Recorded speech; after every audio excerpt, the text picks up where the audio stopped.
Well, Halloween is less than a week away, and finding the right family Halloween activity can be a challenge. So this morning we have some suggestions, and joining us is the founder and tour guide of the new website Pop-Up New York, Megan Brower. Great to see you, Megan. Thanks so much for coming in today. Thanks for having me Tell on. us about the site. I mean, you've got a chance to go to all different sites around the city. Yeah, well, on Pop-Up New York, it's mainly we go to attractions around the city that are well-known and not so well-known, and we share bits of information with the viewers. So It must be fun for you, too. Some of the locations you had told me earlier that you haven't seen since you were a kid. yeah, the Queens Museum of Art, they have the panorama there. I remember going there when I was younger, and so we just did a segment on that, and it was cool just to see it one more time.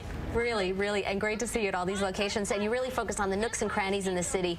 You know, maybe experiences that people don't realize that they can experience any day of the week, right? Yeah, well, there are native New Yorkers who live here their whole lives, and there's stuff that they haven't really experienced. So it's just cool to share bits of information with them. Now's the time to get out.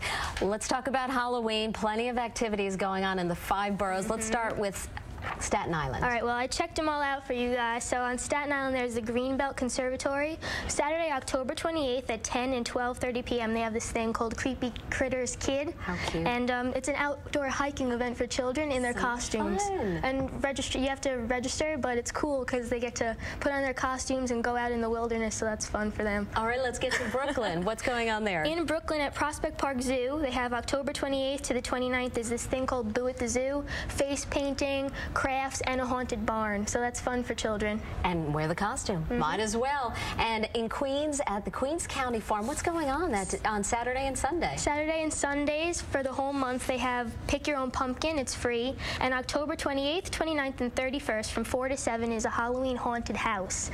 Now, it's not for children under 4, so it's a little more spooky for the older kids, but that's some Halloween fun.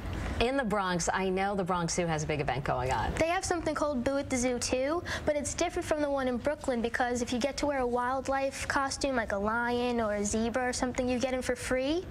And then they have a haunted safari and wildlife magic shows. Oh, great. And what about in Manhattan? Well, in Manhattan, everybody knows the parade. That's something that you have to do once in your life. But then there's something else that I found for you guys. It's called the Merchant House. Now, that's something spooky that I think everybody would really like. All right, Megan, great to see you. Thanks so much for being here. Thanks for having me. Some really great events. PopUpNewYork.com. And for more information, you can head over to our website, WCBSTV.com. Rob. Great ideas, great website. Thank you so much.